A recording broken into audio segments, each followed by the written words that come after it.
Before you change anything in your marketing, watch this. Because the most expensive mistake I know that home e-commerce brands are making isn't about the ads. It isn't about the slow website. And it's also not about the agency. It's about making a change without knowing what's actually broken. You feel like the results are slipping, so you change the creative. Then the creative doesn't work, so you increase the budget. Then the budget doesn't work, so you implement Google Ads. Google Ads don't really move the needle in the next 3 months, so you switch off everything entirely. And the whole time, the actual problem was sitting somewhere that you didn't even take a look at. And how do I know this? Well, it's because my agency, Deck Vision, focuses primarily on home e-commerce brands just like yours, and we scale them to 150k per month revenue and beyond. And we've seen many different mistakes, some of them very hidden. But in this video, I'm going to share my screen. I'm going to show you the exact audit that we make that takes 15 minutes to know exactly where the problem is.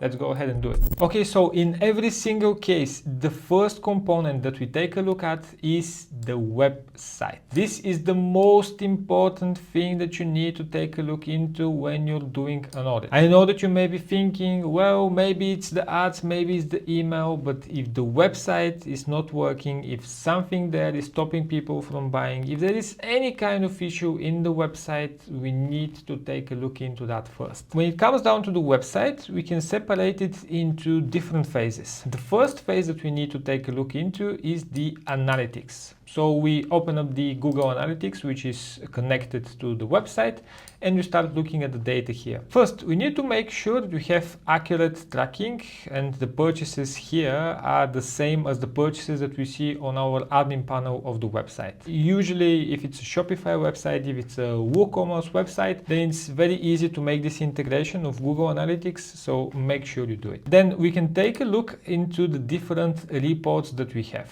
The first and most important one that I always take a look at is the traffic acquisition here in this panel.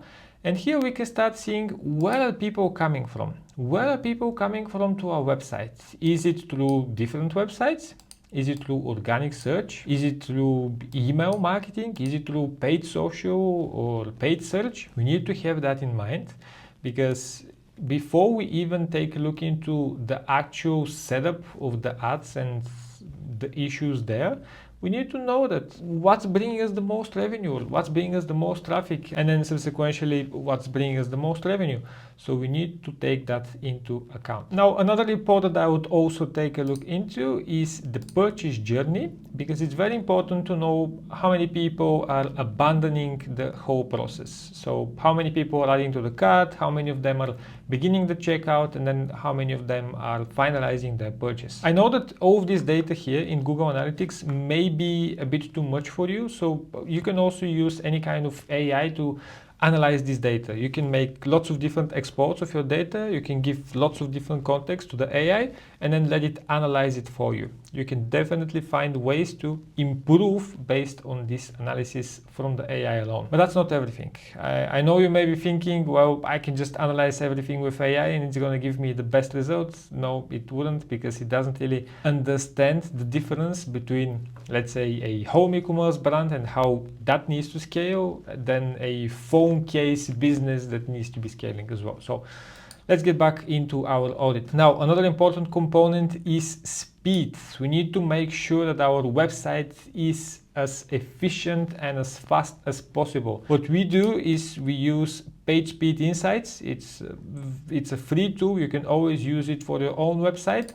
And we make sure that we go over the 3 main pages of a website. We have the home page, we have the category page, and we also have product pages. We go over each one, we run such an insight, an analysis, and then we see where do we have issues, where is the performance low, so we can start improving it. And when you scroll down here, you can start seeing all those different issues. You need to have a developer on your team, or maybe your external agency, who can take a look into those and tell you exactly what needs to be fixed. Then another component of our audit is the brand. Are we building a good brand? Let me show you here an example. For example, with Dusk.com, you can see they have an amazing website with very good colors, with very good positioning, and you can totally understand why everything is put in such a place. place. And when you go here, for example, into the different categories or the collections, you can start seeing all the different filters which are very important for this type of niche. And then you see the products, and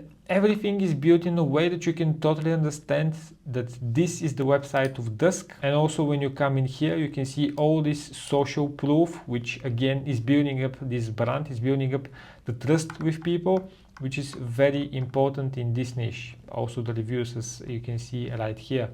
So yes, are you building the right brand and can people trust you? Then another component is the checkout friction. So when you come here to the website, is it very easy to order? So for example, can I order in less than 3 clicks? Let's see, for example, here, I add the product to the bag. This is my first click. Then I click on checkout. This is my second click. And if I have all my information here, if I can just fill it out automatically, my third click can be pay now. So can people order in 3 clicks? If it's more than 3 clicks, then maybe you need to reconsider how your website is built. And last but not least is the email. Are you collecting the emails of people? Do you have some kind of an incentive that people can get, and that's how you can get their email? If not, then make sure you include such. I've already seen that Dusk have those types of pop-ups, and although we are not seeing anything here on the screen right now, it's because they make it in a very clever way. It's only showing after a certain amount of time, or after someone has been visiting lots of different pages, or someone has been scrolling down for some time. It's showing based on different filters that you also need to apply in your website as well if you have email marketing. If you don't, then why are you wasting your time? You need to have email marketing. Now the next important component is the ads. I mean, you're bringing people into the website, so we may as well see how you're doing that. But before I continue, by the way, if you want us to implement this whole audit for your own business and you don't have even 15 minutes to do it, or maybe you just want a professional to do it, make sure you inquire with our agency. You can visit us at deckvision.com, deqvision.com, and just send us an inquiry. You can find the link in the description. I'll be waiting for you there. But let's continue. So when it comes down to the ads, the most common issue that we see is the tracking. So what kind of data are the ads getting from the website and vice versa? So usually what I see is that the tracking is not done properly and the data is not correct, which is hurting you because you're not able to optimize your ads in the best way possible. For example, let's say that someone clicks on a Facebook ad and they constantly visit you from the Facebook ads, and 2 weeks after their first click, they decide to purchase. And then the value of this purchase is 1. And actually the value of this purchase was, let's say, £2,000. They bought a sofa and a table. And this is giving the wrong signal to Facebook. It's telling them, hey, this person bought, but they only bought for £1. So maybe we don't need to find such people. And this is just messing up with the algorithm, and you're not going to get people who really need your products. I mean, you're never going to be able to scale like this. So before you even start making any kind of changes on the ads and scaling them up and increasing the budget, you need to be 100% sure that the tracking is working properly. And let me give you a bit of an advanced tip. I mean, if you're already learning lots of different advertising channels, for example, you have Meta ads, Google ads, TikTok ads, and maybe LinkedIn. When you have all those different channels, all of them are going to try to attribute a purchase to themselves. Because let's say, for example, someone on the same day that they're purchasing, they see your Meta ad, they click on your Google ad, and then finally they finish the purchase after they have clicked on a LinkedIn ad, for example. And now all the platforms are going to claim this purchase on their own. And when you start seeing all the ROAS of the different platforms, you start thinking to yourself, wow, I'm amazing, but actually the ROAS is much lower. So what you need to have is a third-party platform for tracking. Usually what we suggest to people is to have Triple Whale as a software, which would be a way to have a neutral positioning towards all the different platforms, and that way you can really take decisions based on actual data and not just on hallucinations tracking based on the specific platform. So that's it about the ads. And then the other component that I also like to check, even if it's just a 15-minute audit, I still want to take a look into it. It's the organic presence.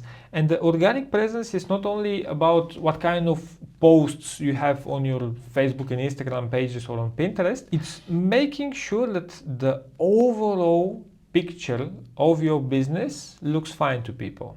So what do I mean? People nowadays, they really like to research and to compare you to many different brands. So what they're most likely going to do is they're going to type in your name and your brand's name, and then they're going to type in, for example, reviews, or what do you think about this brand, or they're trying to find ways to know if you're legit or not.